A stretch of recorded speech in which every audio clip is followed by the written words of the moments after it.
Good Good evening. evening, community. Evening, Sister Io. Evening, Welcome to Ivan. another good evening. Welcome to another episode of Both Sides of the Conversations Educational Thursday. We are excited to have Patrick Young as our presenter this evening. He will be discussing digital community violence prevention, and we are anxious to learn how we can contribute to the effort of curbing the violence in our communities. Our usual Yes. host, Executive Director of BSOTC, John Henry, is in the community, and our usual co host, Mark Scott, is under the weather. So I will be filling in for them tonight, but I am joined by our sister in the struggle, the ever insightful co host, Io White. Say something to the community to get the show underway. Good evening. Good evening. And yes, I do thank you for joining us this evening, Ivan, in the absence of Mark and John. But we have an amazing show for you guys tonight. Educational Thursdays is one of my favorite shows, and I'm so excited for our presenter this evening. Yes. So tonight we're joined by Patrick Young, who is doing great things in New Orleans, Louisiana, to curb the violence in his community and uplift the people of New Orleans. So without further ado, I will introduce Patrick Young. Patrick Young served as the director for the Mayor's Office of Gun Violence Prevention from 2020 to 2023. The Office of Gun Violence Prevention is the backbone of the city's efforts to work with New Orleanians to create peace and to prevent gun violence. Prior to working with the mayor, he served the New Orleans Business Alliance as the director of training, managing the Strive Work Readiness training program that operated throughout 4 opportunity centers in the city of New Orleans, helping employ over 890 formerly incarcerated persons in less than 3 years. He is the founder and executive director of Sharp Men, a nonprofit that helps men overcome barriers to employment, and was selected as a W.K. Kellogg Foundation Fellow for his proven leadership and dedication to making the city of New Orleans one of the best cities in the world. Patrick was recently asked to be a part of the transition team for newly elected District Attorney Jason Williams. He is the author of his first book, A Way Up: Economic Development Post Incarceration, which gives strategies for wealth building after a conviction. And Mr. Young owns and operates his creative ideas through his training and consulting company, Raise Your Bar LLC. Father, leader, entrepreneur, author from New Orleans, Louisiana, Patrick Young. And now we'll have the news in our events. All right, and so I will go ahead and get started then with the news. And our first story: uh, CRISPR edited crops break new ground in Africa. Molecular biologist Stephen Runo once thought that his team would make history as the first to plant gene edited seeds in African soil. The competition turned out to be stiffer than he'd anticipated. A research group working on maize beat us by 2 or 3 months, says Runo, who works at Kenyatta University in Nairobi and whose gene editing project focuses on sorghum, a type of grain. But that's good. African countries will see that this is actually possible. The friendly rivalry is a sign of progress. Researchers have long hoped that the relative ease and low cost of gene editing systems would make it possible for scientists in low and middle income countries to produce crops with traits tailored to the needs of local farmers, rather than relying on seeds developed in foreign countries. Now, scientists are overseeing at least a dozen efforts to help such gene edited crops. Among those projects is Runo's effort to engineer sorghum to be resistant to Striga hermonthica, a troublesome species of a parasitic plant known as witchweed.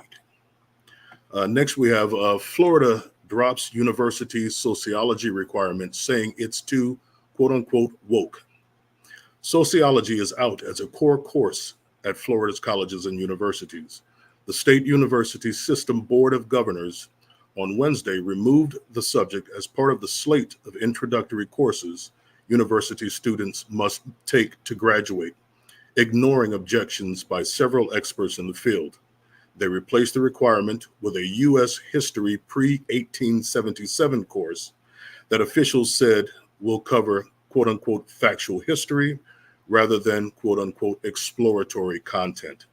The move came a week after the State Board of Education took the same step for Florida's 28 state colleges. It was paired with a rule barring universities from using state or federal money to pay for diversity, equity, and inclusion programs. The people making the decisions framed the actions as rooting out what they consider quote unquote woke ideology in higher education. Critics blasted the decisions as political posturing. Florida State University students protested the actions. Next, we have California homeless found living in 20-foot deep furnished caves full of trash and drugs. Homeless people in California were found living in dangerously constructed riverside caves, outfitting the trash-filled dwellings with furniture and other supplies before they were cleared out by police and volunteers over the weekend. The 20-foot deep underground digs were tucked along the Tuolumne River in Modesto, accessible by makeshift stairs carved into the hillside. This particular area has been plagued by vagrancy and illegal camps, which have raised concerns due to the fact that these camps were actually caves dug into the riverbanks, the Modesto Police Department said in a statement. During a sweep of the living quarters, 7,600 pounds of trash filling up 2 trucks and a trailer was removed, police said. Police said they're continuing to work with local services to get the homeless people out of the caves and into proper housing. Those living in the cave, which is on city property, had been notified that they would be cleared out before police and volunteers moved in. Local officials are concerned that erosion and floods pose a danger to the camp residents. And finally, San Francisco human rights manager charged with selling electronics bought with earthquake relief money on eBay. A manager in San Francisco's Department of Human Resources was this morning arrested and charged in connection to the bribery and corruption case that last year enveloped the San Francisco Community Challenge Grant Program. Stanley Ellicott, 38, has been charged with aiding former Challenge Grant Director Lanita Henriquez and consultant Dwayne Jones in their alleged municipal theft and kickback scheme. The Community Challenge Grant Program is housed in the city administrator's office. It is supposed to, in its own words, quote, provide grants and technical assistance for projects that improve neighborhoods, unquote. Instead, a district attorney investigator alleges in a sworn affidavit that Ellicott sold tens of thousands of dollars worth of brand new and sealed in the box electronics on eBay that had been purchased using Challenge Grant dollars earmarked for quake relief supplies. It is also alleged that Jones's company, RDJ Enterprises, paid Ellicott, a city employee, nearly $270,000 over the course of 4 years. Ellicott then purportedly used Venmo and PayPal to funnel Henriquez some $65,650 of Jones's money.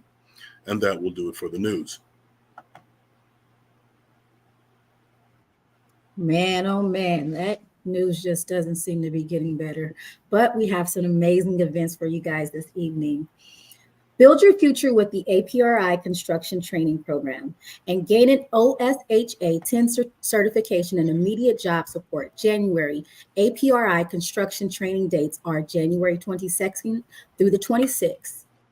Wu Yi's Children's Services, second annual New Beginnings Community Festival on January 27th from 10 a.m. to 3 p.m. at Wu Yi Kirkwood. Adopt a Yard Tree, Family Wellness Resource, music, dance, and performances, children's play zone, and vendors. New Beginnings and partners host De La Cerda Family, You Are Not Forgotten, Baby Phoenix and Emily, peaceful demonstrations and vigil on Saturday, January 27th, 12 to 5 p.m. at the San Jose City Hall. The Mentoring Men's Movement monthly breakfast is moving effective January 27th from 9 to 10:30 a.m. to the new location at Joseph McPhee Center. Women are welcome and $10 is requested, but not required. Join for great discussions, support, and delicious breakfast. OMI Cultural Participation Project will present The Wiz on Saturday, January 27th at 7:30 p.m. at the Golden Gate Theater. San Francisco Rec and Park presents City Job Fairs 2024, January 27th from 10 a.m. to 1 p.m. at the Hamilton Recreation Center. Black History Month Remembrance on Sunday, January 28th from 2 p.m. to 3:30 p.m. at the Bayview Linda Brooks Burton Branch Library. Community Room. This event is in remembrance of Maya Angelou's I Know Why the Caged Bird Sings. Still need your real ID? OMI Cultural Participation Project and partners are serving FFD11 with drop-in appointments for 94112 and 94132 residents only on Wednesday, January 17th through the 31st from 10 a.m. to 12 p.m. at Casa de Apoyo. Must bring proof of residency. Five Keys Schools and Programs is offering the Tech Support Access Program throughout the month of January at the Southeast Community Center. The African American Arts Culture Complex invites you to the Season of Black Art inaugural event, introducing October through February 2024 season at the AAACC, kicking off a captivating celebration of Black creativity and culture with special guests and performers. For more information, see our registration at the link below.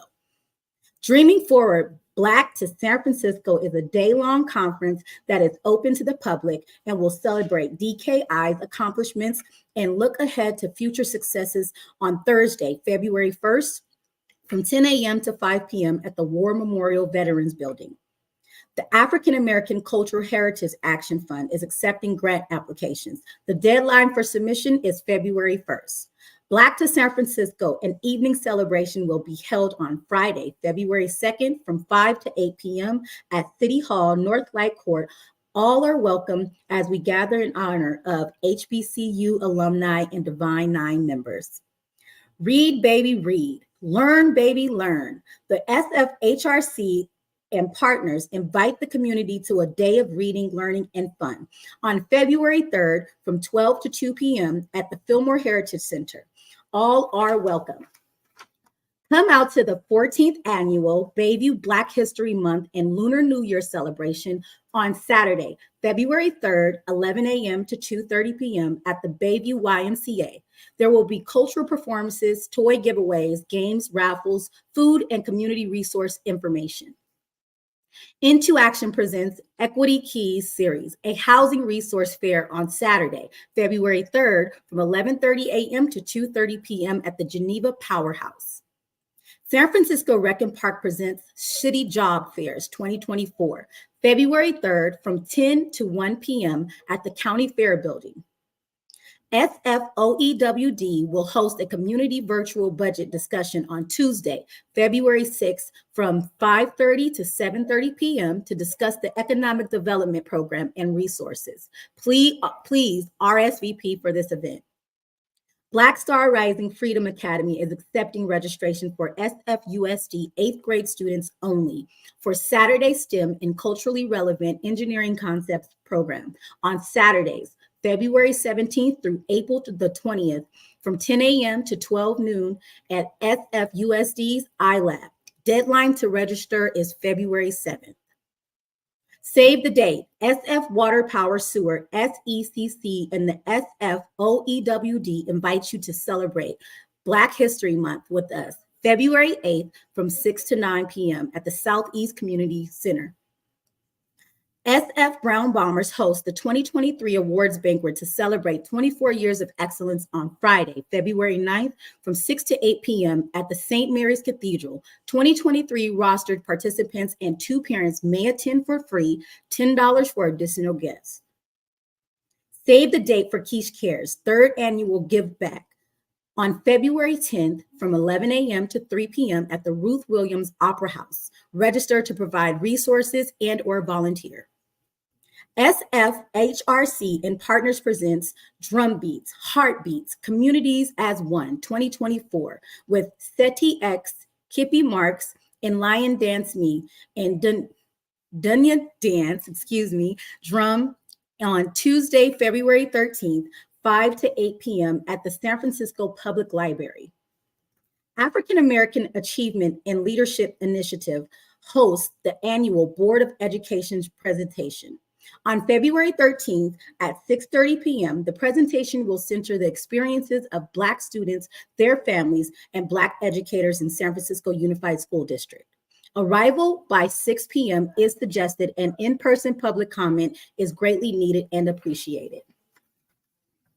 Project Glimmer hosts Empower Hour series with Charles Schwab on Thursday, January 25th through February 15th at 4 p.m. via Zoom. Registration is below. The SF Alliance and Black School Educators presents the annual African American Honor Roll celebration on February 16th at 5:30 p.m. at the Chase Center. Mr. Predictor Live and Unplugged presents the 30th anniversary celebration of Selsky, aka Took, and a special guest on February 22nd at Brick and Mortar. Tickets are $30 online, $250 VIP tables, includes 4 drink tickets. Third Parent, Family, and Youth Services will host the Financial Literacy Workshop Series on Friday, February 23rd from 5 to 8 p.m. at the Google Community Space. This is a free event and is for high school students. Registration is required. The YMCA and DKI invites you to the Black History Parade and Community Party on February 24th. The parade starts at 11 a.m. from the Bayview Opera House and ends at Southeast Community Center. The community party starts at 1:30 at the Southeast Community Center. Food, entertainment, kids zone, and so much more will be offered. Save the date. Author and outdoor Afro founder will present Trailside Talk, Nature Swagger with Rue Mapp on February 24th from 11 a.m. to 2 p.m. at the Echo Center in Hiram Park. See the link below. Into Action announces the Black Culture Preservation Mini Grant Cycle 3, opening on January 25th and closing on February 26th. From March 1st to May 31st, you can get up to $9,500 in funding for Black cultural preservation events in the Tenderloin, Lakeview, Sunnydale, Visitation Valley, and OMI. New Doors presents a 6-month paid internship that includes supportive services, skill building workshops, and it pays $19.44 an hour. The next cohort begins February 27th. Weekly training on Tuesdays and Thursdays from 1 to 4 p.m. Legacy African American Support Group is a safe space for African American caregivers to discuss relevant topics and life challenges. They meet every Wednesday from January 24th to February 29th from 6 to 8 p.m. via Zoom. Gift cards and certificates will be given upon completion. 5 key schools and programs will host the Introduction to Google Workspace Workshop Series on Tuesday, February 6th through March 5th, and Thursday, March 7th. At the Southeast Community Center, mornings and afternoons are available. Because Black is Still Beautiful and Stand in Peace will host the Harriet Tubman Day Brunch and Underground Shero ceremony on Sunday, March 10th from 11 a.m. to 2 p.m. at the Southeast Community Center. Come out for the Estate Planning 101 with Housing and Economic Rights Advocates, HERA, on the second Thursday of each month, February 8th through June 13th, 12 p.m. to 2 p.m. at the Booker T. Washington Community Service Center. Registration is required. SOA presents City is Mine Technology and Support Camp. Camp is scheduled April 2nd through November 26th from various times at various locations, ages 7 through 16. Kids in the City presents Hair 101 workshop on Saturdays from 1 to 3 p.m. at the Chase Center. All youth 7 to 17 will learn about hair, what makes it unique. All supplies will be provided. SECC invites you to join us at the Hungry Cafe from 8 a.m. to 4 p.m. for a co-working eatery and social space with delicious bites and local coffee at the Southeast Community Center. SFOEWD and Renaissance Entrepreneurship Center are offering business support services for small business entrepreneurs in Bayview and Fillmore, San Francisco. Dream Team announces buy, sell, trade, side swap, co-assignment. All sneakers here are sold below market rate.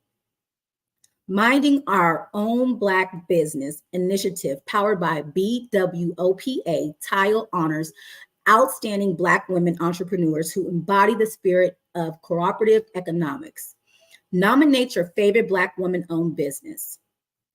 DKI announces the Senior Home Repair Program with an up to $50,000 forgivable loan to low to moderate income senior and or disabled homeowners residing in historically distressed and underserved neighborhoods in San Francisco. San Francisco Human Rights Commission has a regular bi-monthly commission meetings on the second and fourth Thursday of each month at 5 p.m. in the City Hall Room 416. You can also attend via Zoom. Fathers to Founders hosts child support clinics every Tuesday and Wednesday from 11 a.m. to 2 p.m. at 232 6th Street. Receive essential guidance on child support debt reduction, resolving driver's license holds, pursuing custody of your children, and establishing visitation rights. For clinic appointments, call the number below. The Dreamkeeper announces the Down Payment Assisted Loan Program. You can receive up to $500,000 for down payment assistance, up to $30,000 for closing costs, and connect with housing counselors, lenders, realtors. For more information, please see the links below. Walters Wellness Group invites you to Sip and Paint Center every first, third, and fifth Friday, where you can unwind and set the tone for your weekend. Fueled by tea, creativity, and grounding, hosted by Dr. Kathia Walters and the Walters Wellness Group. Join Fathers to Founders for Fatherhood Reimagined Therapy Group sessions held every Tuesday night, 6 to 7:30 p.m. ongoing, beginning October 24th at 232 6th Street in San Francisco. There will be food served at each session. For more information, see our link below. APRI is hosting the youth workshops offering job referrals, resume building, skill building, internship, professional networking, and community service hours at 1301 Evans Avenue in San Francisco. To schedule a Zoom or phone appointment, see the link below. Come out to Fillmore's Friday night market every Friday from 4 to 9 p.m. on O'Farrell Street, between Fillmore and Steiner, for live music, barbecue, soul food, frozen desserts, retail vendors, games for kids, dominoes tournament, prizes, and entertainment. Vendor booths are available. The new vaccination sites offers the COVID-19 booster and monkeypox antiviral pill treatment, Thursdays 1 to 5 p.m. at 330 Ellis Street, as well as Saturdays from 12 to 4 p.m. at 1221 Mission Street. The community living room open all day, Monday through Friday, breakfast from 9 a.m. to 12 p.m. and grab-and-go lunches from 2:30 to 3:30 p.m. at City of Hope Cafe, 750 Ellis Street in San Francisco. The San Francisco Office of Financial Empowerment announces Smart Money Coaching, which provides free, confidential one-on-one financial guidance. The program is available to anyone living, working, or receiving services in San Francisco in English or Spanish, with additional translation services as requested. The Bayview Collective and BSOTC are calling all Bayview community members to help shape the future of our community together. The Bayview Collective is conducting a survey to tap into the heart of our district, you. Your insights will directly influence the initiatives and undertake to enhance the quality of life in our vibrant community. Take the survey at the link below. Be a mentor in San Francisco Unified School District. Join SFUSD school-based mentoring program, Mentoring for Success. Sign up to volunteer as an individual or group mentor district-wide. BSOTC is calling all conscious individuals and organizations to sponsor our third annual African American History Bowling event and award ceremony. The award ceremony will be held on February 24th from 6 to 8 p.m. and the following bowling event will be hosted on February 25th from 2 to 5 p.m. BSOTC needs your skills and ability to engage youth. We are looking for community members to participate in basketball and recreational activities and mentor youth on Saturdays at the San Francisco Juvenile Detention Center. Stipends will be paid. Would you like to promote your business, nonprofit, or community impact? Sign up for our Hidden Gems show. Share your expertise on our Educational Thursday and be a panelist on our Sunday conversation. Keep up with both sides of the conversation's latest shows, community outreach events. Follow us on all social media platforms. You can also subscribe to our newsletter at bsotc.org. BSOTC welcomes individuals who are interested in giving back to their community to join us as volunteers. We value the positive impact volunteers can make and invite you to be part of our mission to uplift and support our community. BSOTC kindly requests your invaluable support for our podcast and community engagement endeavors. We cordially invite you to explore any of our donation links, as your generous contributions will greatly aid us in enhancing our programming. We would like to take this time to acknowledge the Dreamkeeper Initiative and its support for BSOTC's programming. The Dreamkeeper Initiative amplifies the voices and invests in San Francisco's diverse Black communities to reform public safety and address structural inequities in San Francisco. To learn more, please see the link below. This Sunday, we will not have a Sunday conversation, but we will follow up with our Hidden Gem show on Tuesday. Thank you.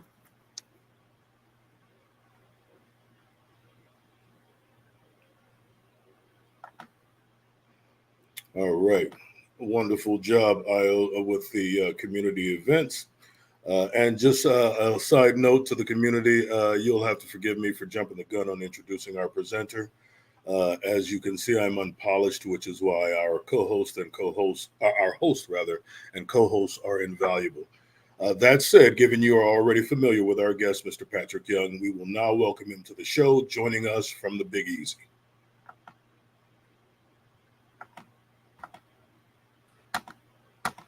Oh, there we go. We got There you. you go. How you doing, brother? Oh, who that? Who that? You already know. Say they gonna beat them Saints. The Saints gonna beat the Saints themselves. Yeah. Well, how you doing, brother? It's good, man. We getting ready for Mardi Gras though, so it's about to get crazy down here. So, oh yeah, Mardi Gras, king cakes, everything. The whole city's gonna be alive for like the next 3 weeks, 24 hours, no shutting down. All right, you light up the quarter, huh? Yeah, that's it. That's it. Meet me on Canal Street. I know that's right, bro. I know that's right. So, you're gonna talk to us a little bit about violence prevention and how we can reach the community through our digital platforms. We're actually quite interested, as that's some of the work that we're trying to do here. We are trying to curb the violence. We are trying to give the youth some pathways to success so that they don't feel the hopelessness and desperation, I think is the best way that I could put it, that generally leads to a life of running the streets and committing these types of violent acts and feeling like they need to go out and rob and steal and kill just to feel like they have something, which is misguided. But so many of them, as our brother John always says, do not have the guidance of their parents and other role models who can help them to navigate some of these things, some of these ideas that they have to figure out a better way of making a name for themselves, so to speak. Yeah, definitely. I'm just excited to be here as always. Shout out to the team, everybody. Shout out to John. Sorry he's not here tonight. But I was just out in the Bay as well, doing some work, some gun violence prevention work with Live Free, Pastor McBride and his team. So really excited about, man, some new things that's happening since we last talked. And just ready to get into it, but also looking forward to just being positive about like you was just talking about, like the youth or the community. Like sometimes we feel like, what are we going to do? And so I'm just excited to bring a different solution instead of just continually to hamp on a problem. A lot of times people want to point fingers, and I'm just one of those people that say, well, let's try this, let's try something different. And so I'm excited to bring that on tonight. Well, we are excited to have you. And if there's a bit, I know you don't have a visual presentation for us this evening, but if there's a bit of a walkthrough of the types of programs that you offer, what you're involved with, and perhaps some of the partners that you have, we'd be happy to hear it. Great. So I guess I'll start. What's up, Ayo? Hey. Um, nah, so like you said in the intro, I worked in the mayor's office as the director of gun violence prevention. Actually started that office in 2020 in the pandemic, and then up until recently, transitioned out of city government. Because I was launching my own program, which I'll talk about in a second. But while I was still in government, I was able to participate in this program with the University of Chicago called a CVI, Community Violence Intervention Leadership Academy. It's on University of Chicago Crime Lab under Dr. Chico Tillman. And in this program, it was the gathering of 21 different city leaders, trying to learn all the different ways that we can impact and change our cities with strategies around reducing gun violence and building an ecosystem of peace within our communities. It's been really impactful. Like I said, we traveled from Chicago to New York to Oakland, and then we're excited that we're going to be graduating next month in DC at the White House on February 9th. And, I'm just excited. I'll be presenting some of the stuff I'm talking about tonight. But in doing working for the mayor's office and trying to develop a city strategy, one of the things that I noticed was that there was a disconnect in what people thought was happening versus what was really happening, whether the violence trigger or what it stemmed from. And we always seemed like we were playing catch up. Like we were always, no matter how many police you had, no matter, how many calls or snitches or whatever you might call it, you always seem to be after the fact. Somebody died, somebody shot, somebody in the hospital, and there was no way. How can we get in front of it instead of just reacting? How can we get in the place of prevention or prediction? And like if we knew something was happening ahead of time, how can we intervene and prevent it from happening? And so that was a lot of challenges that we found in the city. One of the things I started was the Barbers and Beauticians Collective Fellowship, where we use barbers and beauticians as peace ambassadors in the community, being able to be spokesmen just for that area and say, hey, not here. But still, even as we engaged that community, we still found some challenges. It wasn't until I got with the other cities in Chicago and they said, we're having the same similar struggles. Like we have peacekeepers, we have safe streets, we have cure violence, we have a lot of people on the ground, but we're still missing a piece. And one of those pieces I think is really vital, and the launch of my own program now is called For Social Peace, is the digital community violence intervention, in which we have to recognize that we have additional communities. While we are present in our physical community, there's a digital community which exists, that a lot of online activity is executed offline.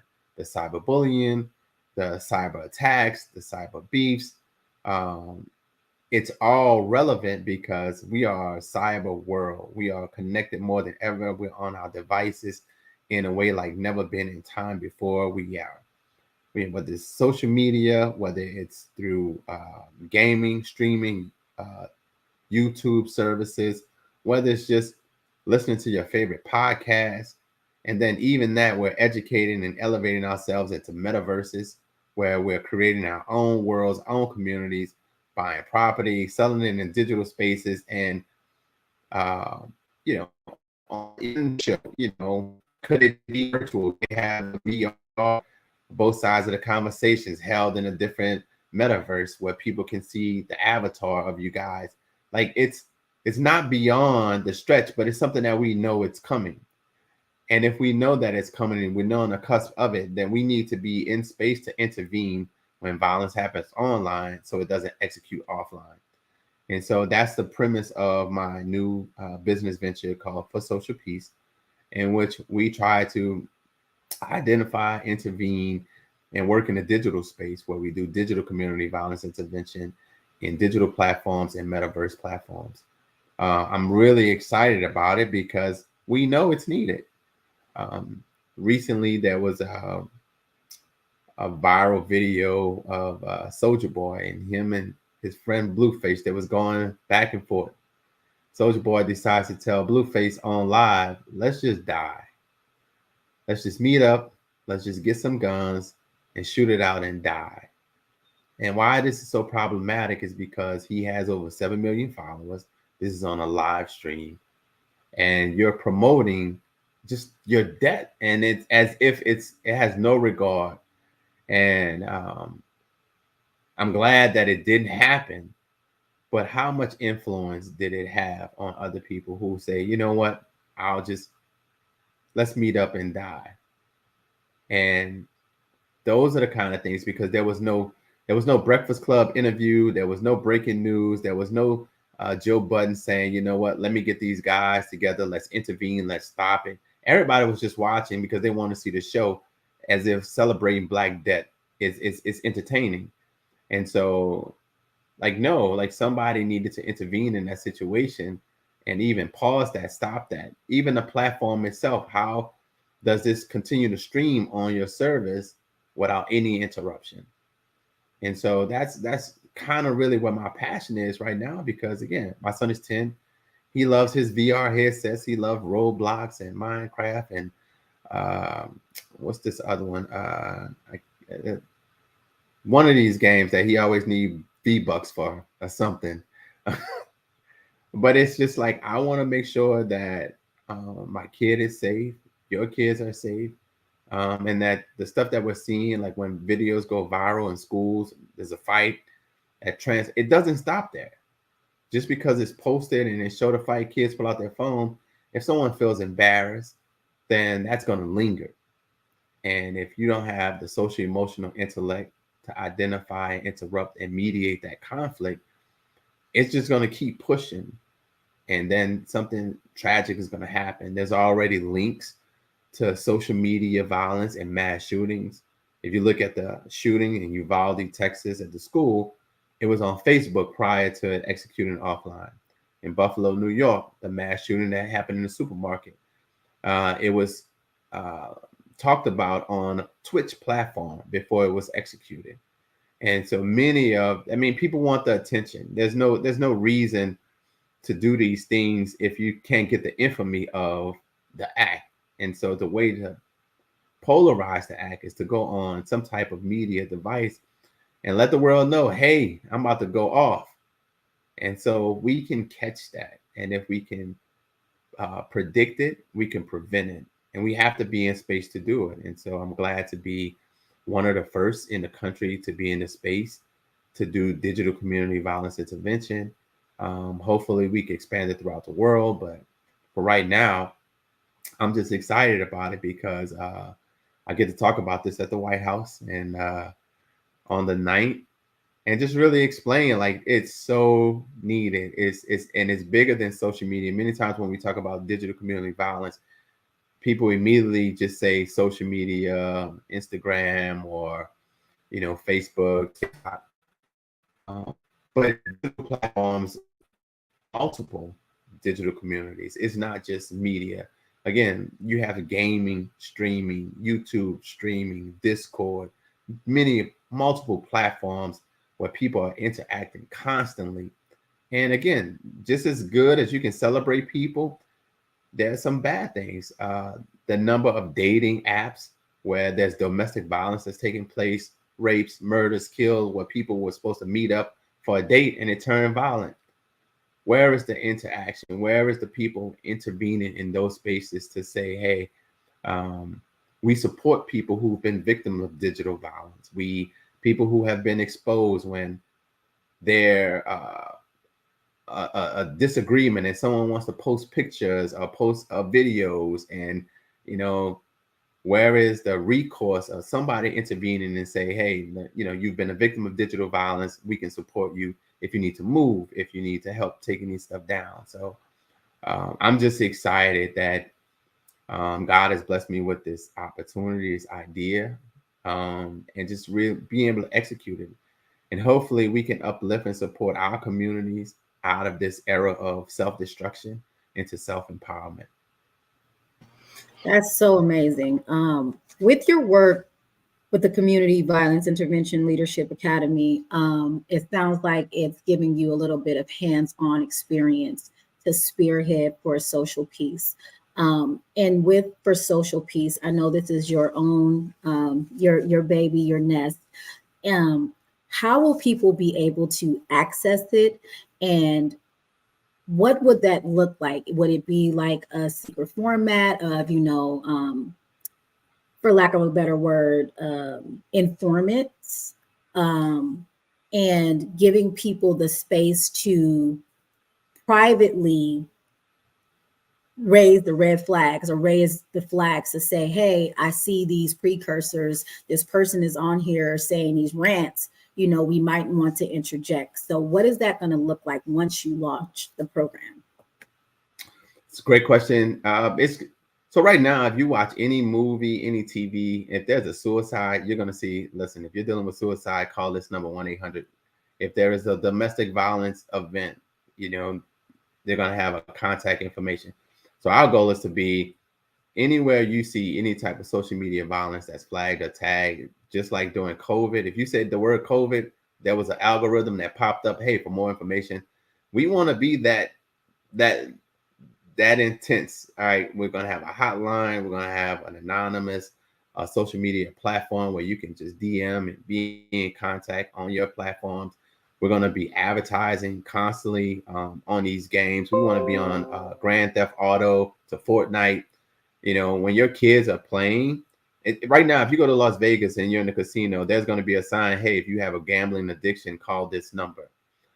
Okay, so you can be on these digital platforms, but if you feel something is funny, then call this number. Recently, there was the first case of virtual reality rape in Europe. There was a cyber kidnapping recently in America. Like, these threats are real. And it's like, well, where do we go, or what do we do, and how do we get support if we are impacted by digital violence? And so I'm just excited. And it's the same fight. Just like we can fight if there's a shooting in the community, and we got great teams across the country that goes out and try to mediate and intervene in those physical communities. We have to be just as present and strong in the digital community as well. And it shouldn't just be advertisement. We shouldn't just be selling product in digital community, product placement, or how much money I can get by selling real estate in the metaverse. It sounds cool, right?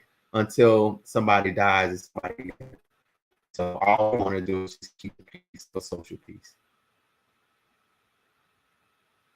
So tell me, brother, do you foresee or have any plans to partner with some of these giants like Meta to, I don't know, be able to explore a bit more of how you might integrate what you're doing into these various platforms? They're all disparate, right? So, one video game is not connected to another video game. And I'm quite interested in the idea of a virtual, if I heard you right, a virtual rape and a virtual kidnapping. So this is something that's being allowed to happen on the digital platform. Right. And there's no coding that would prevent that sort of thing, which we all know, like we talked about, rap music and violent movies and television and so forth, that, you plant these seeds in kids' heads, or, young adults or whatever, then they're fairly likely to digest this to the point where it makes some sense for them to do something, perhaps spurred on by the idea of something else that they saw, or heard. Yeah, definitely. The goal, again, is to partner with the digital platform provider. So whether it's Meta or Discord or Twitch, and ideally, if something is reported a flag, instead of just right now, if it gets flagged, they'll say your behavior violates our community guidelines. They just take it down. And what happens is that person just creates another account. So there's no social support or no reasoning as to why what you did was wrong, and any type of corrective behavior attached to that. So what we want to do is propose, well, hey, if something is flagged, you send it to us. We can do some interventions and some classes and teachings on why, hey, this behavior may be problematic. Why is this happening in the community? Maybe there's some additional resources like job training. We can get you involved. If depression, we can get to a reason why somebody feels the need to even want to put guns on, threat, work with other agencies, if there's suicide prevention, if it's domestic violence, like get to the core of why in this digital space you need this attention. And we want to get you the attention you need to help support and change the behavior. We can't just allow it to step off the platform and mutate into something else.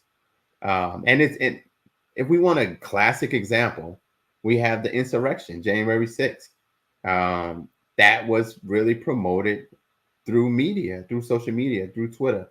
And so it's like, if we want to get the word out of something, guess what? We post it online. If we got a party coming up, guess what? We on live. We telling the story. But where is the stories of, hey, listen, let's put the guns down. Let's be peaceful. Let's have a harmonious community, right? And so we have to be just as strong, as intentional as the threat. And if the threat is big, then the response to stop the threat has to be just as big. Yes, that's so important. And that leads me to my next question. I hear the preventative care, right? So like you said, for example, you see red flags, you see somebody posting rants, and these usually lead to action. Once we get to that part, what is the follow-up? What will be the follow-through? We get them their account flagged, we get it taken down. What would be the follow-through for this specific person? Getting therapy, actually seeking, and, a lot of that is a cry out.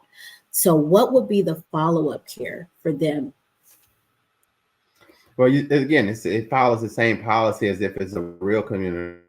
High service, we intermediate, stop retaliations, but we also want to change that. We want to change that social behavior. And so if there's getting to the core of what's the issue, what's the cause? You got some kids who just post up with guns just for the attention because they saw their favorite entertainer do it. We have some people who just feel like something may be funny or a skit, so let's pretend we're doing a domestic violent act. But then there's some people who are real and heartbroken, and to say, out of vindictiveness, I want to post these pictures and videos and do things. And also people want to live in infamy. I mean, if something is happening, the question is, I'll say this. Let me say this too as well. Law enforcement have access to these sites. They have access to these digital communities. But community service providers and social service providers don't have the same access as law enforcement. And so it can be a police state, but it can't be a preventative state, right? And so we want to be able to be, not just always locking everybody up and putting everybody in jail, but really getting to the core of what's the cry for help and giving the assistance that's needed. Suicide amongst Black men is high. Like it's not happening. And just the tragedy of the shootings that we see on the police shootings that, they'll post it and say, hey, warning, this may be graphic, but you're still showing it. It's still violent. And what it may trigger into somebody else that's watching it, you don't know. And so again, even in those digital spaces, where can you go for digital support for those digital triggers and those digital emotions and those digital traumas? And so, that's where we want to be. We are, and so again, we're launching after the White House event. It's on the 9th, February 9th at the White House to be live streamed, partnering with, CVI, the Community Violence Intervention Leadership Academy, and University of Chicago, and just all my brothers and sisters right now that are in agency across the country. Again, it's 21 cities from LA to Michigan, Minnesota. We're all in this thing, and it feels good, but it's like now we have to elevate the threat to the threat. And just as strong as we are in our physical communities, our neighborhoods, we now have to enter this next phase of digital communities and metaverses. What would you say to those who may argue with you about freedom of speech and expression? People are dying. Like I'm not trying to stop nobody from saying or expressing themselves or being as creative as I just want you to do it in a way where it's not a threat to killing people. Like, it's not like we can coexist without violence. We can love. Like, again, I'm from New Orleans, and we people brag about the food and the culture and the music, but guess what? It get rowdy out here too. We've been top 5 in most murders for the last 40 years, and so it's been a challenge because, again, we're reacting. The digital piece gives us a way to get in front of the situations. When we see the arguments on the Twitter, when we see the back and forth on the gram, where we can say, you know what, let's stop that before it's executed offline. And so I'm just trying, one of them people that just, everybody chill out, come get a piece of king cake, and and let's break bread. But again, we can live without it. I want you to have a voice. We need that, but we should speak life, not death. Yeah, I hear you, brother. And I was lucky once to get the baby too. So that cake. Yeah. But I had a question for you because along with what Sister Io was talking about, as far as freedom of expression and that sort of thing, in San Francisco, they proposed putting a bunch of cameras around in the different neighborhoods, and they actually started putting them up. And so folks are concerned that there's too much surveillance of poor and Black communities, and that, like you were talking about, the kind of predictive intervention earlier, that the idea is they're able to spot the problem so that they're able to intervene before it becomes a worse problem, but they're using this kind of surveillance. And so I guess my question is, if folks are online and they're looking at these sites as being kind of overseers, do you think that there will be a bunch of pushback? Do you think that those who do advertising and who are corporations who are behind these platforms are going to want to push back against that to what's the phrase, to kind of secure their bottom line, right? I just, I tried to hold on to my CD player for as long as I could. It just, evolution is moving forward. We are moving into a digital world where we have to accept it or not. I mean, if you go into your kid's classroom and just sit and watch how their learning is taking place. Many of these schools now have VR headsets. They operate off of tablets. There's no encyclopedias. Like, the world is evolving into a digital space. There's some stores right now that you can just go in. You don't even need cash, where you could just walk in and it scans you. And then we give the information up ourselves every time we create a new email, log on to these platforms. We're engaging in it. But again, our banking is done on our phone, our shopping, Amazon, all the ways that we engage right now, again, it's more connected in the digital space than the offline space. And so we have to be proactive in creating the solutions that we want. So being proactive and thinking, okay, if this is going to happen, how can I make this healthy and well for me and my community, right? And so virtual yoga or something to where you can be a teacher or instructor in a space to where we can't fear change or fear elevation, but we can be forward thinking in it. And I think that a lot of times it's looked at as, oh, it's the Terminator, it's Skynet, they've taken over, it's the Matrix and all these things. No, we don't have to speak death. We can speak life to it. It's opportunities for us to make resources, opportunities for us to get rich in a way. It just doesn't have to be Elon Musk and all these other people. We are just as creative and just as beautiful, but we just don't have to always be players. We can be owners. And so we have to find ways to embrace this digital space, these metaverse worlds, and become owners and gods in our own right. But we can do it without violence. That's all I'm pushing. So with for Social Peace, will it be just like a hotline? Will you have an app for people to download? How is it going to look formatted once you present it? Is it going to be? Yeah, so website pretty much is going to be a link on every digital platform you enter in. You should be able to see for Social Peace. It should be like it should be a light, like just like you see McDonald's light when you're driving on the interstate and you see that yellow M. You're gonna see it's a big number 4, the number 4, and that's just because there are 4 elements to it. We focus on music, media, school, and community. We believe that the media and the music, music has an impact, and it's just, we don't have to debate it. It's just it has an impact. A media, all the different media streams, but we have to engage in school. It has to be a part of learning. And then community, we can't just have people say, oh, I don't even use the social medias, or the people who fight over whether or not you got an Android versus a iPhone. Like at the end of the day, like however we connect, or whatever way we want to segregate or congregate, we should be able to do it and resolve it peacefully. We could debate, we could talk about who's the best, who's not, or whatever. But at the end of the day, we should all go home safe, whether you're in a digital space or a physical space.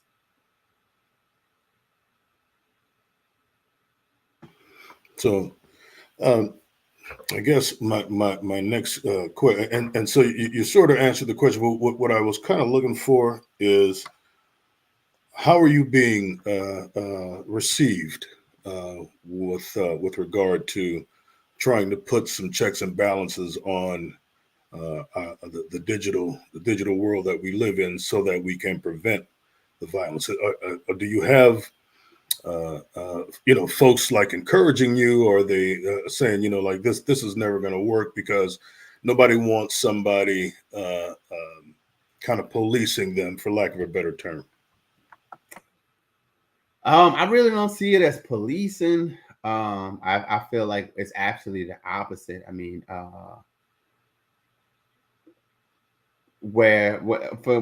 I was with the mayor's office, when we worked with the police, and so when the police would come out, we believed that the police were there to protect and serve. We were there for supportive services and support. Honestly, I always say we can't have peace working in pieces. I think collectively we all agree that we just want a safe and peace environment, to raise our families, work, go to school. Like, you shouldn't be under constant threat on, if my car gonna get broken into, if I'm gonna get bipped in Oakland again. Shout out. But like, even if you come to New Orleans, is it gonna be something happening? Like, anything that you can do to decrease that anxiety. And it's not a matter of over policing or putting people in jail, criminalization, mass incarceration. It's about having a unified vision as a society and realizing that we have to coexist together. And in that, we can coexist without violence. The police have a part to do, firemen have a part to do, EMS, school teachers. Like, we need our community to be safe and healthy. And so it's not in any way, shape, or form a matter of policing, but a matter of prevention and just awareness of what's happening. It's a tragedy when you think about what happened in Uvalde when those kids were shot in the schoolhouse. But to know that this guy was on Facebook talking about what he was planning to do and was allowed to execute it without no barrier, that's the crime, because it could have been prevented. And when we see these things, we have to be able to say something to stop it from turning tragedy. So if people say, hey, I'm telling or whatever, I'm snitching, whatever, you're alive. I'm saving lives. And I'm saving my communities. I'm saving my brothers. I'm saving sisters. I'm saving the idea of a threat becoming real. So, I see it what more. is? Oh, go ahead, Sister. Go ahead. I was just gonna say I see it more as advocacy than it being like informant or snitching. That gives it such a horrible spin. You know what I mean? When it can be prevented. I feel that with this work, just like you said, with the domestic violence hotlines and these anonymous hotlines where people are able to say, hey, I see this person crying out, or, you know, I know this, I had a conversation with a friend. You know what I mean? You have a way to anonymously report things that you see happening and being able to get ahead of it, as you said. I believe, like John always says, our parents, our adults, our elders are failing our children. And our children are the ones who are most affected by social media. This exposure that they have, because growing up, we weren't exposed to all of this that you see on social media and these digital platforms, right? So they have so much access to it. And this is what's raising our children, right?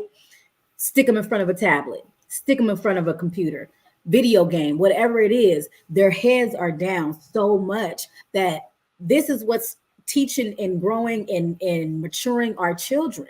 So why not have it implemented like everything else is, put in embedded in their subconscious? Why not have this? And it's also a way for people to feel secure and safe to say, hey, I want to do something right, but I don't want to feel like, you know, a snitch and have a label on me. You know what I mean? So I see it more as advocacy opposed to it being like you're snitching or you're telling. We need to get ahead of it before it becomes such a big pandemic that we don't have a hold on it, right? And this is an avenue that has not been ventured yet. So I think that is amazing work that you're doing. I wanted to ask, what are some interesting statistics that you've learned through doing this work in your research, getting your program started? So I mean, if you just look at the number of mass shootings and the linkages to social media in itself, it's like over 80% of these mass shootings are being linked to social media. Again, like I said, the rise of, I'll give another example of the TikTok trend where it was teaching people how to steal cars if you had a certain kind of Hyundai vehicle. And all these cars started amazingly being stolen because, you know, you were getting how to break in and steal these cars off of a media platform. It's seen, it's constantly reported. Is social media the reason? Is it a happening?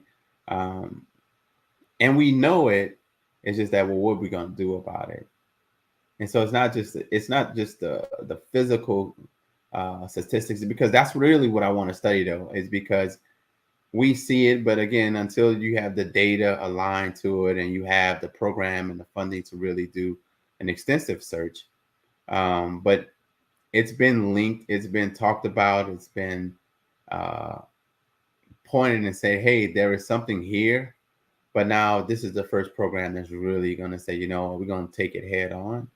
And we want to be able to just not only put our work behind it, but put the data and the research to show what's happening, why it's happening, and how we could prevent it from continuing to happen. I'm just excited again. It's just to introduce something new, to say, hey, we haven't tried it. Let's do this. The most we can do is stay the same. Like, but if it does work, then how many lives can we save by saying, you know what, hey, you don't have to do that. If you need some help, a lot of times I'm scared. A lot of people don't know if there's support. We live in some challenging times economically, and people need places of expression. That expression doesn't have to just always be a violent one. That goes back to learning, social emotional learning in schools, and how do you react without it becoming an attack. And so I'm just excited just to be able to say that I'm trying. And at the end of the day, when it's all said and done, somebody said, enough was enough. And I just wanted to try to make my community safe, whether it was in person or in an avatar. So I had a question for you on what would you say to the idea that so many of these content developers on YouTube and otherwise are always very conscious about what they say as far as what might be, I guess, and I'm not real familiar with all of it, but what might be picked up by these algorithms that would imperil their monetization of their content. So, for instance, one fellow wouldn't say COVID. Another fellow wouldn't say white. The word white he just wouldn't use it on his platform to describe the community that he was discussing. Another fellow wouldn't say Jew on his platform to describe the people he was talking about. And yet, with all of that sort of kind of oversight, it seems that so much falls through the cracks with regard to the Uvalde shooter and so many other folks who have kind of forecast what they were going to do on social media, and yet somehow it kind of seemingly fell through the cracks. There was no apparent oversight of these types of threatening conversations, that this sort of intentionality to commit some sort of violence in the near future. It seems, for the most part, from what I've heard about these different things. How can you kind of talk about the fact that it seems to be almost, I don't know if you want to call it one-sided, but it seems to me that there could be more, and I was playing devil's advocate earlier when I talked about people, kind of pushing back against policing and whatnot. But at the same time, I see that these things seemingly fall through the crack, but verbiage that is innocuous, right? It's not a fomenting violence. It's not purporting to be a killer or anything like that there. How is it that we're able to see so many folks being kind of on edge about the things that they say in their content, and yet a person like the shooter can go on, say exactly what he intends to do, and there seems to be no oversight? Because we're desensitized to violence at this point. If the news says if it bleeds, it leads, right? And then if you have the Cat Williams interview, infamous interview right now, it's going to go down in history. It's Cat Williams interview, Club Shay Shay. But some of the things that he said was inflammatory to what somebody may feel away. I mean, as a journalist or as somebody even doing the interview, where is the call to mediate, to try to bring some resolution between what Cat was feeling and the things he said about some of the people that was on the show? But what you saw was a viral. He said about me. He said this about this. Well, what you gonna say in return, Ricky Smiley? What you gonna do? And it goes back and forth until something happens. and people are looking for the reaction of something happened. When there's Zeus Network and they got like all these baddie shows and like all this stuff that people watch, they want to watch it for the drama that's going to go down. Real Housewives of Atlanta, who's going to throw a drink in this person's face? And so it becomes so common to where it's the norm. And after the show goes off again, but if it touches certain issues, so if it touches, again, suicide, you're going to see that suicide prevention hotline. If it touches domestic violence, they're going to have a little notion to it. If it's gambling, they're going to have like they have these spaces available to help people in their behavior addictions. We want to be able to be in the digital space to give people a outlet, support group, or whatever, to say, hey, this isn't normal. What you're feeling is not crazy. There are some things that you can get assistance with. You're not alone. It doesn't have to feel violent. You don't have to feel under threat. And that we can coexist without all of this crazy mess. And so you should be able to go online, enjoy a game, have a chatter. Like it's crazy when you think there are people who will go on like a dating website to meet somebody. And in that meeting, that encounter, like they're excited, they go on a date, and then that person winds up dead. Like, where is the? I mean, something has to be in place. And again, we got speed limits on the highway for a reason. And so we have to be able to put some signage up, something up to say, hey, listen, we want to keep this thing going. We want to enjoy this space, but we want to keep it as peaceful as possible. And that's what the launch of Social Peace is about. Just having health and wellness and peaceful community, whether on the digital platform or on the metaverse. And so I'm excited to, introduce it here first. It's like one of my first interviews about it. So this is like breaking. And then again, we're going to really be all the way live February 9th at the White House addressing it. Well, we are certainly privileged to have you here. And I just, when I hear you talk about things like the beef with Cat Williams and the other entertainers, and it going so viral because it was what we call, beef. It sort of reminds me of back in the day with the what they call it, rap dissing that happened between the East Coast and the West Coast that involved the Notorious B.I.G. and Tupac, and both ended up dead.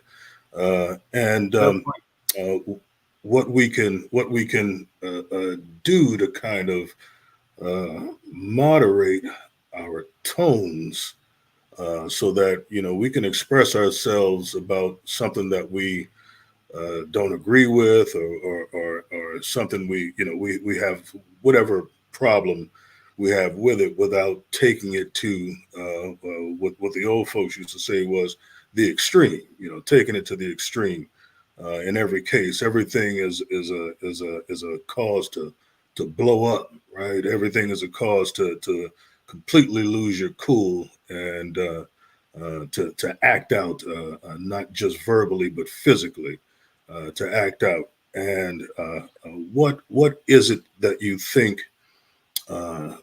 would sort of help folks to take a beat? We used to talk about counting to 10 before you respond to something, that sort of thing. What do you think is kind of not the number one or most important, but something that's really, really helpful for folks to be able to allow themselves to take a beat, to step back, to have a look at what their next step might be before they take that next step? It's a couple of pieces. One, we have to be the change that we want to see first.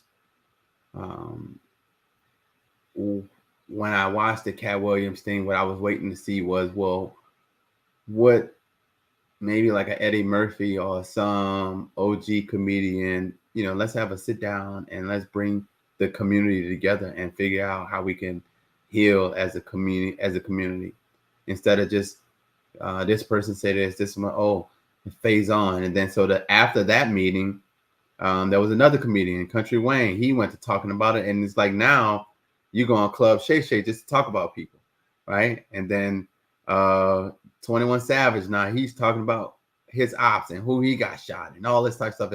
So it's like now it's the hotline to talk. I mean, like, where is at what point, like you say, do we change that narrative? And it's hard to tell somebody, to do something they haven't seen, if they haven't been taught how to resolve conflict, if they haven't been taught how to be a mediator. It's hard to really see that. If all you're perpetuating and giving is violence, then it's hard for me to tell you about peace. And so we have to start demonstrating what that looks like: love for one another, unison for one another, community for one another.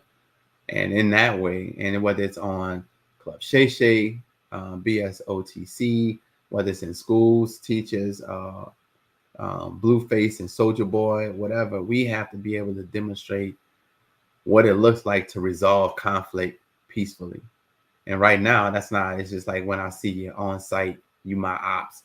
And even like the word ops, that generated from media, this digital platform. Call of Duty Black Ops was the game. And in playing that game, you got used to playing against your ops.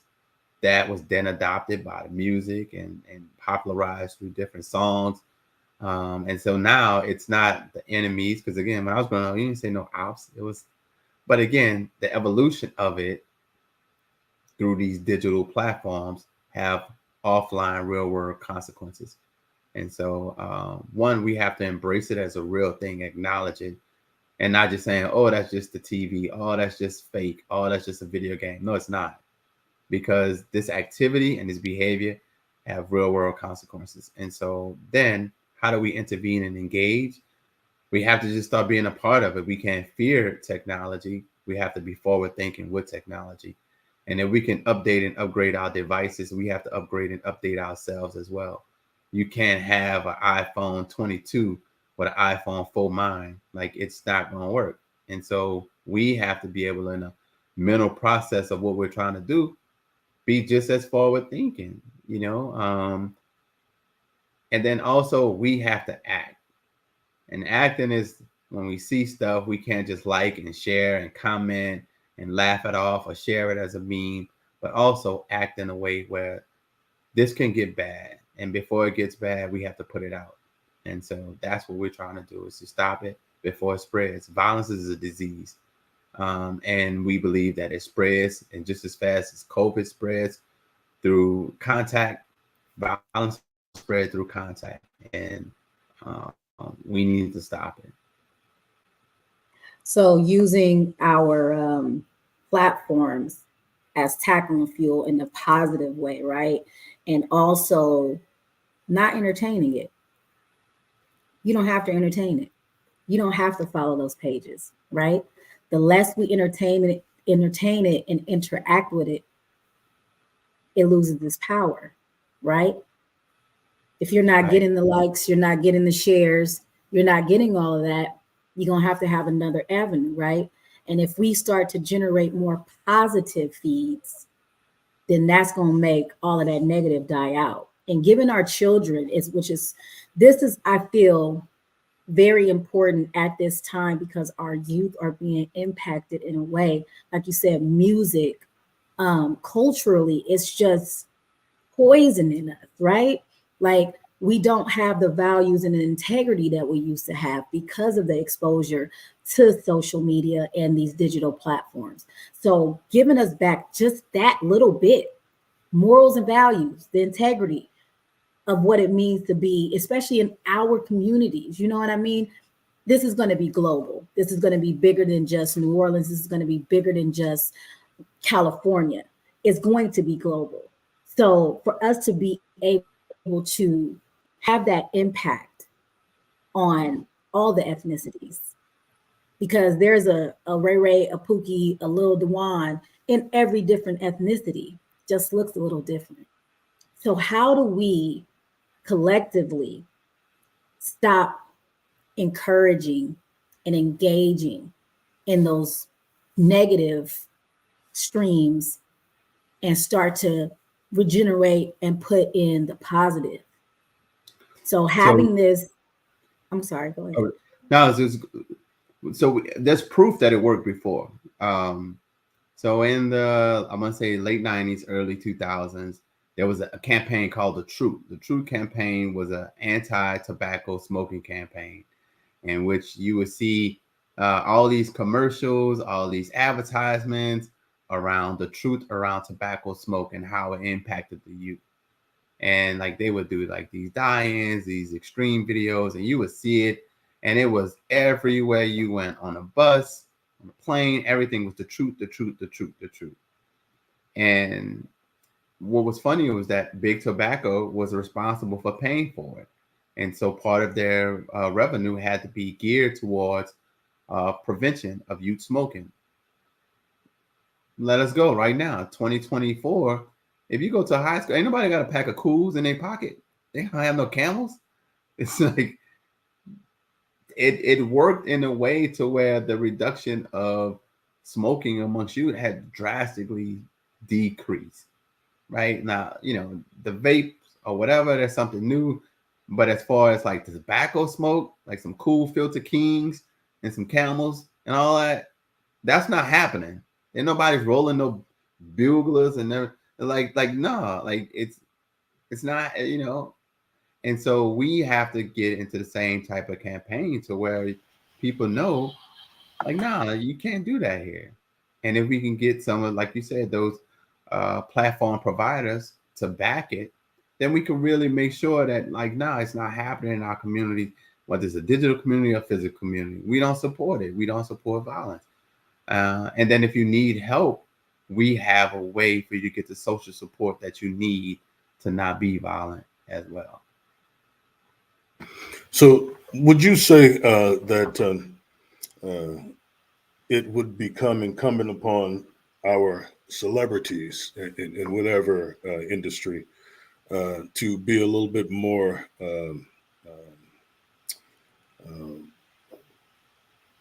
vociferous, Yes. I guess, that is, Yes.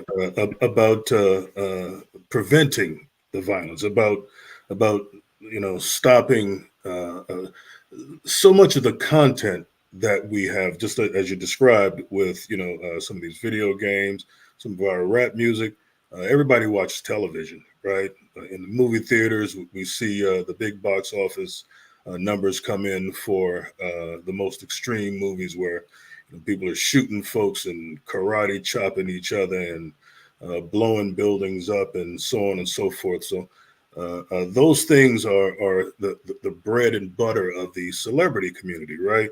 And so because it's being pushed in that way on the big screen, on the radio, on your streaming services and so forth, do you think it is the responsibility not just of the what do they call them, the studios and those folks, but the folks who are being paid to do these things, right? The folks who are being paid to promote these things, the folks who are being paid to say these things and kind of create this mental picture of what it looks like to be a thug, what it looks like to be a gangster, and glorifying these things, what it looks like to for somebody to pack a van like Timothy McVeigh did way back in the day, and choose to go after an entire building and that sort of thing. But we see this in the movies, we hear it in the music, we know that it's ever present in all of the media that we're consuming, and we're adults, so we can kind of dismiss certain things because we know we're not going to do that, right? But the kids who are sitting on the couch next to us while we're watching the Disgruntled Housewives show, whatever, and they're looking for the confrontation, right? And then they have these little interviews where they talk about, this woman is getting on my nerves, and I'm going to do so and so the very next time I see her, and kind of planting those seeds, right? Is that a proper response? Yeah, I see it happening over and over again, right? Is this the way to look at walking down my street? Yeah, I hear this over and over again. If I don't care for the way that something is being handled in society, should I, pack a van to go and destroy a building? Well, it's being promoted. So, do you feel like folks have a responsibility to curb that constant image, right? In all veins of media, right? Every media outlet out there has something like what I'm describing as a part of what they offer. Yeah, and I mean, we saw it doing Black Lives Matter. Unfortunately, what happened with George Floyd, like it's all the media, all the platforms, constantly rotation, viral everywhere. Protests, anger over something that one, it was videoed and then it was shared on these digital platforms. So it created this major outrage. We shouldn't have a George Floyd that videotaped in order for us to be outraged. We have a word like anti-Semitic. If you say something, anything about anything, it's over, right? In the same way, we have to be our own advocates and we have to be our own microphone around what we're not going to tolerate and what we're not going to accept and what we're not going to exploit within our own communities. Everybody can defend their communities. We can stop Asian hate. We can stop anti-Semitic and all these other movements. We can support Palestine, right? But I want to support Oakland. I want to support Atlanta. I want to support New York and saying that, cease fire, stop the violence in those communities, stop the attack in those communities, stop the attack on the digital spaces as well. It's just that we have to amplify our voices and be intentional about it. We have to unify our resources again and be intentional about it. We have to come on all the shows, not just the shows that, I was on this one and that one. Like, no, everywhere we get a chance, we have to be able to speak truth to power and just constantly have the same message. And again, everybody wants the same thing. People, if you ask people, everybody wants a safe and peaceful community. I don't care if you Bill Gates or Bob, that even homeless people, they just want a safe homeless encampment, right? And so it's not that we are trying, and I'm trying to just be this big revolutionary. I just see that the world is evolving and we could get ahead of it before it becomes a bigger problem. And instead of just pointing out all the problems that we see on social media and on these digital platforms, why not come with a solution that could be helpful? And so, again, we need a space of peace no matter what environment you're in.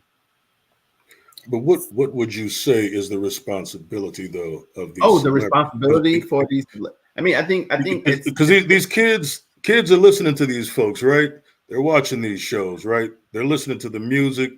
They're watching the reality TV shows where promiscuity is promoted. They're watching the television shows, the fictional shows where people are shooting up places, and it's a war between them and the police. It's a war between them and the next neighborhood. It's a war, constantly. These things are being promoted constantly. So what would you say is the responsibility of the folks who are out there promoting these things, whether or not they're the people creating them or just the people participating in the show, so to speak, right? What's their responsibility to kind of step back from promoting these things so much through through the media that they're engaged in? It just be so good you can't deny it. It has to be a point to where I think we all have our own personal accountability, spiritualities, what we believe in, and how we want to live, whether it's an athlete, whether it's a celebrity, whether it's a school teacher, principal. Like, we have to have some morals and ethics on what kind of society that we want. And we all have a responsibility. Again, we can't have peace working in pieces. It can't just be, well, I'm doing this over here, you're doing this over there, or just for the attention.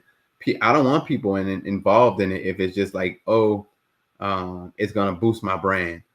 There was, it was funny, like the Usher shows. Usher was running his show, but then it became, what celebrity is going to be at the show? And in order for you to get popping the next day on media, you had to be at the Usher show, So it took away his artistic ability and just became like this is how you get noticed, go on Usher, right? Or if I want to get, a couple of minutes to go viral, let me go say something crazy on the Breakfast Club, Charlemagne, right? No, that's not the way.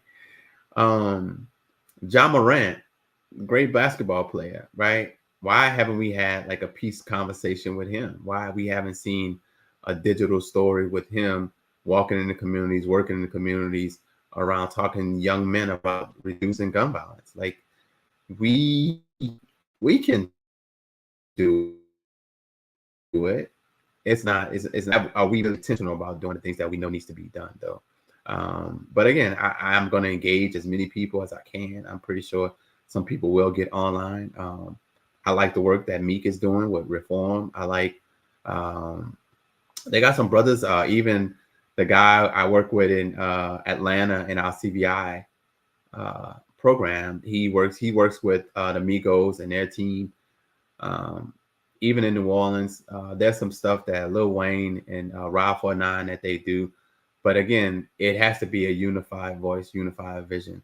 We had Hip Hop 50 celebrations, but where's the Hip Hop 50 Peace initiative? Like these festivals that we see, Essence and Coachella and everything and stuff like that. I'm trying to be at all that.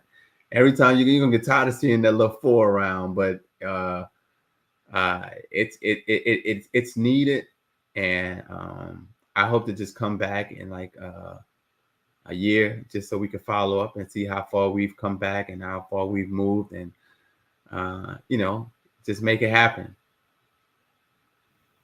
Intentional. You can't say that enough. That is so right. To be intentional with what you are putting out, to be intentional with what you are receiving, to be intentional with how you influence others is so important. And before we let you go this evening, we know that you are on Central Time, so we won't keep you too long. But first and foremost, we thank you. We thank you for coming on and sharing this space with us and sharing this information with the community, because it is so needed. Advocacy for ourselves is what you said, and that is a part of putting the unity back in our communities, right? So I thank you on behalf of John Henry, on behalf of both sides of the conversation. We thank you for coming on and sharing this with us, because it is a necessity. It's a necessity in our community. It's a necessity worldwide for people to have this new venue, this new venture, for them to be able to be a click away anonymously without having to worry about anything like that. Yeah. Like I said, before we let you go, we want you to give your shout outs to anybody that you want to let us know about any events. And I know you said after February 9th, it will be available of the launch. And just let us know how we'll be able to engage and help to, get it out to community. I'll shoot it to you, and I guess when y'all do the announcements or event, maybe y'all could just plug it. And just show that, hey, this thing is happening, and they could refer back to the show if they want more information. But again, shout out to University of Chicago, shout out to the Crime Lab, Dr. Chico, all the CVI cities that are working. We were the first cohort in the country to really engage and just excited about that whole experience. But you know, it's a passion, and it's a feeling to where you can't just. What I don't like is not another funeral. It's like it's I'm tired of seeing the celebration of death as if it's something that we should be okay with, right? And like I did, like I said, I did come to Oakland, and they got some cars that got bipped, and people was like, "Oh, it's just Oakland. Oh, it's just what we do," right? That shouldn't be. We shouldn't feel that way about people dying. Like, oh, that's just that it happens, right? And so I'm gonna do everything I can in my power to make sure that it doesn't become the norm, and that, you know, my son and my daughter and my family have a world where they can engage with your son and daughter and your family. It's all good. They can play their boy games and enjoy whatever, but it doesn't have to turn violent offline. And so I'm just glad for the opportunity, again, to bring you for social peace, and appreciate both sides of the conversation. You guys and with the work that you do, it's critical. Like, we need all the voices in all the spaces to give highlights of what's going on. So thank you. And who that? Well, we thank you, brother. We thank you, brother, because we who that trying to beat them Saints? Who that say they're gonna beat them Saints? Who that running up in here? Everybody gonna beat them. Them boys I mean, stop. For social peace, Saints. Well, the thank Pelicans you, brother. rolling, though. The Pelicans are rolling. So let me shout out my pals right now, man. There you go. There you go. There you go. Right. You got to bring some notoriety. That's what's up. All right. But yeah, so we really want to thank you, brother, for being here. Appreciate your words. Appreciate your efforts, the work that you're doing. And we hope that we will see the fruits of your labor stretch all the way from down in the Gulf, all the way back over here where we are, because it's much needed. As I said, it's much appreciated. It's much needed. And I say kudos to you, and hope that we can offer you some encouragement along the way. Like Sister Io said, anything that you got going on that you want the community to know about, whether near or far, shoot us something so that we can get it up there, so that it's not unknown to folks, so that they might be able to become involved. I know that there are parents out there. When I get the merch, I'm gonna send the hoodies and everything to y'all, so y'all can rep it on the show. But that's what's up. That's what's up. Yeah. Yeah. Let us know, bro. Like I said, let us know how we can help you, assist you with whatever you got going on. And as long as you're out there doing that work, we'd be happy to have you back to talk about anything that you've got going on, any new projects you may be involved with, how it goes over in Washington, and how many ears are bent for you when you get there to talk about what goes on, quite oftentimes primarily in our communities, as opposed to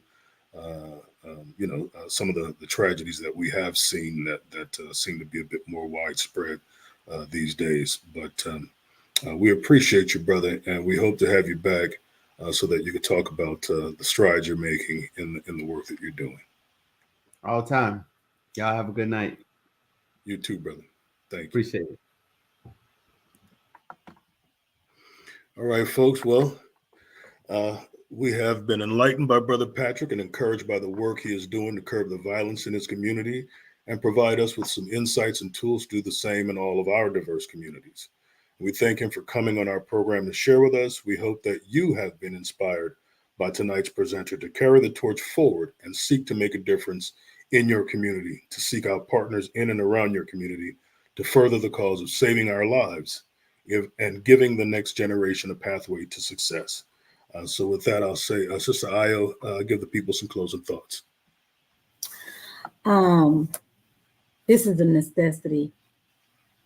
We have such things as necessary roughness, and I think that this is going to be so big, and it's going to have such a positive impact on not just our communities, but communities worldwide. And it's important that we highlight putting the unity back in community. It's not about snitching. It's not about, oh, you're a rat or anything like that. I want people just to think about this. Close your eyes, envision this. That's your brother in that casket. That's your sister in that casket. That's your child. Wouldn't you want somebody to be there to be in the preventive care and saving that life? So when you feel that it's snitching or there's a specific code you got to stick to, what if it was you? Would you want somebody to advocate for you? Would you want somebody to come in and be your hero? Be your champion? He said, we can't have peace working in pieces. Puzzles have many pieces. How about we come together and make a bigger picture? Thank you guys for tuning in this evening. We really appreciate you, community. And shout out to our fearless leader, John Henry. And shout out to our other co-host, Mark. We hope you feel better, get well soon. And we will see you guys on our next Hidden Gem show on Tuesday. Yes. Thank you for joining us once again as we attempt to highlight and tackle our issues and concerns. On behalf of John Henry and the rest of the BSOTC family, have a great evening, community. Good night.